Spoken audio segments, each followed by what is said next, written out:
মহান স্বাধীনতার ঘোষক শহীদ প্রেসিডেন্ট জিয়াউর রহমানের ৪৫তম শাহাদাত বার্ষিকী উপলক্ষে চাঁদপুরের মতলব উত্তর উপজেলা বিএনপি ও অঙ্গ সংগঠনের আয়োজনে দোয়া ও আলোচনা সভা অনুষ্ঠিত হয়েছে। সোমবার সকালে মতলব উত্তর উপজেলার ফতেপুর পশ্চিম ইউনিয়নের নাউরি আহমদিয়া উচ্চ বিদ্যালয় মিলনায়তনে আলোচনা সভায় প্রধান অতিথির বক্তব্য রাখেন women's engineers chapter chairman engineer Shahnaz Sharmin.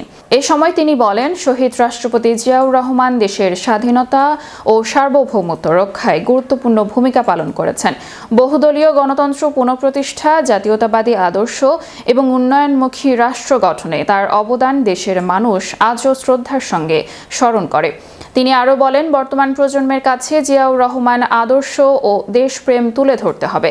তার দেখানো পথ অনুসরণ করেই দেশের গণতন্ত্র ও মানুষের ভোটাধিকার প্রতিষ্ঠার আন্দোলন এগিয়ে নেয়ার আহ্বান জানান তিনি। মতলব উত্তর উপজেলা বিএনপির সহসভাপতি এস.এম. জাহাঙ্গীর আলম প্রধানের সভাপতিত্বে ও সাধারণ সম্পাদক নুরুল হক জিতুর সঞ্চালনায় অনুষ্ঠানে বক্তব্য রাখেন ছেঙ্গারচর পৌর বিএনপির সাধারণ সম্পাদক জাহাঙ্গীর আলম প্রধান, জেলা বিএনপির সহ কোষাধ্যক্ষ মোহাম্মদ বশির সরকার, উপজেলা বিএনপির সহসভাপতি আব্দুল গনি তপাদার, সাংগঠনিক সম্পাদক মিয়া মঞ্জুর আমিন স্বপন, পৌর বিএনপির সাংগঠনিক সম্পাদক মোহাম্মদ উজ্জ্বল ফরাজি, জেলা যুবদলের সহসভাপতি খায়রুল হাসান বেনু সহ আরও অনেকে।